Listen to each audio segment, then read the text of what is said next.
The Dallas Mavericks have an absolutely massive offseason ahead of them. They just completely underperformed what everyone expected of them after coming off of a Western Conference Finals run. Luka and company did not even make the play-in. Kyrie was added to the team at the deadline, and they only got worse from there. So today we're going to be talking about the Dallas Mavericks and everything they need to do this offseason. Make sure to the like button, leave me a comment down below, and hit the subscribe button. Turn on those post notifications if you do enjoy today's video at any point. Now let's go ahead and get started with the offseason preview. First, we're going to go ahead and take a look at the offseason guide for the Dallas Mavericks, where they have the 10th projected pick. Of course, the lottery does not happen now for a couple of days. They have about $28 million in cap room, but oh boy, they have some big time free agents. Kyrie Irving, Christian Wood, Dwight Powell. They've already said they're not bringing back Christian Wood. We'll see what happens with Kyrie. He's obviously going to command a lot of money. He's getting up there in age. Dwight Powell's a free agent, although I don't really expect them to re-sign him. We'll talk about that later. But let's go ahead and get started here with the preview looking at the 2023 NBA Draft. Again, the lottery in just a couple of days. Cannot wait. Now they have two options here. They can stay at their pick, and at number 10, here's a couple of prospects that I think would be available if they could like. Azor Thompson the first, about 6'7", 200 pounds, really athletic wing, insane vertical. His brother's going to be a top 10 athlete once he steps onto the court, and he's not far behind athletically. Now, as a basketball player, he doesn't really have the jump shot that you would need. It's going to take a little while for him to develop that. A offensive game at all will take a little bit for Azor to develop, but defensively, he's there. He can make an impact from day one. Athletically, he's there. I think he would be a great addition. 6'7", 200, like I said. Max Lewis is about 6'7", maybe a little less, probably about 190.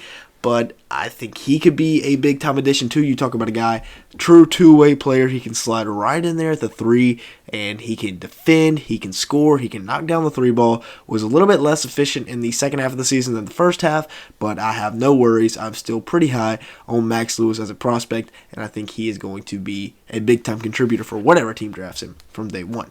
Now, the second option is a trade, and I think the Mavericks are going to have some wheeling and dealing to do this offseason. I mean, they've got a lot of uncertainty heading into next year. I think a good trade they could do is hitting up the Brooklyn Nets saying, hey, we'll give you the 10th pick, you give us 21, 22, and maybe a future first or a player. We know the Nets have a lot of future firsts on their hands from the Kyrie and the KD trades.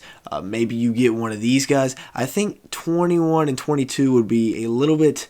It wouldn't be quite enough for the Mavericks to move on back, especially, if that pick gets a little higher. We'll see.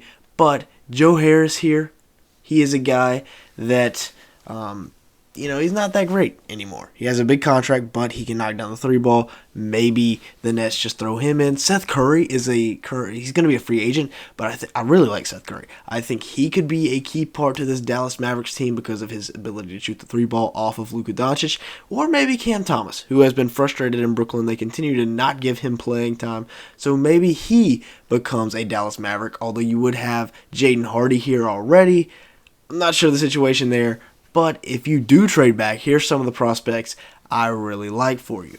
Jet Howard out of Michigan, a 6'8", two-way swing man. I mean, he's not that great at defense, and he's not that efficient yet, but he will be a project player out of Michigan. But at 6'8", he's shown the flashes to be a first-round pick. So maybe you take a swing on him. Now, here's the guy that I really want them to get. I think he is a match made in heaven for this Mavericks team who really struggled to protect the rim this year, and I think Derek Lively can come in and immediately give you that impact from Duke. I think Derek Lively is going to be one of the most influential players in this year's draft class. For a modern big man, he checks all the boxes except for the ability to shoot the three ball, which...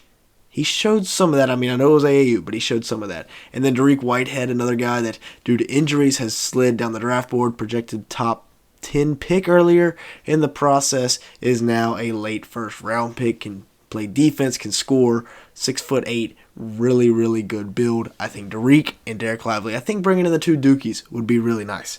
Now, free agency. Obviously, you want to bring back Kyrie, right? Maybe not. This Mavericks team was arguably better without Kyrie than with him. We know he's a bit of a headache off the court if he decides to walk. Do you want to have a sign and trade? Now, I know they did not get a lot of time to play together, so maybe it's a bit of an overreaction early on, but how much are you willing to spend on a guy that your team performed worse than it did with him, or than it did without him, than with him? Now, Christian Wood has already been announced. He's not coming back. As much as I like Christian Wood, I was a big-time believer in Christian Wood. I think he's still going to be a big-time role player somewhere else in this league. However, you're going to need some value out of him. You can't let another starter just walk for free. He's a guy that you can put a lot of money into, and I think they should bring him back. I don't know why they don't want to bring him back. They didn't even give him that many minutes, but oh well, they've said they're moving on. And then Dwight Powell is most likely gone, 31 years old, making over $10 million a year. I expect them fully to cut ties with him. Now, some trades I think that they will make. First off, Maxi Kleber and Reggie Bullock. Both are owed about $11 million. Neither one had that outstanding of a year last year, and that's $22 million you can just dump on a younger team if you attach like a second-round pick with them. 32 years old, both of them. I think they got to move on from both of those guys. And then Tim Hardaway Jr. averaged 14.5 points, 3.5 rebounds, 40% from the field, 39% from three. You know, he was good last year, but he's another guy. I think you have to go ahead and move on from him. Owed $34 million over the next 2 years. He's over 30 years old. I think you go ahead and just clear house here. That would free up about $40 million in cap room, those three trades. And then here's the guys that I want you to go out and spend that cap room on. You know, maybe you bring back Kyrie. If not, you're looking at close to $70 million in cap. So Dillon Brooks, I know, I've talked about this in the Jazz video. I know his value will be down because of how much the media has brought his value down. And then Terrence Ross, another guy that can give you good minutes off the bench, can be a microwave scorer for you. Really like Dillon Brooks because of his defense. Jalen McDaniels, Josh Richardson, both very, very good defenders. These are all now cheap options, especially with Dillon Brooks, with the way that the media has brought him down. Richardson, a good role player. Hey, if you can bring in all four of those guys, by all means, on about, maybe $12 million for Brooks and then $10 million for the rest. Although McDaniels will probably be close to $6, $7, $8 million. Now, you do need some rim protection, which is why Jakob Poeltl, I think, would be a good fit for this team. Maybe Thomas Bryant, although he hadn't really gotten a chance on the Nuggets. Poeltl would be fun here, but I think Derek Lively, if they can get him, can step in day one and be a monster. Although he will need some development, but I think at the end of the day, he will be decent enough.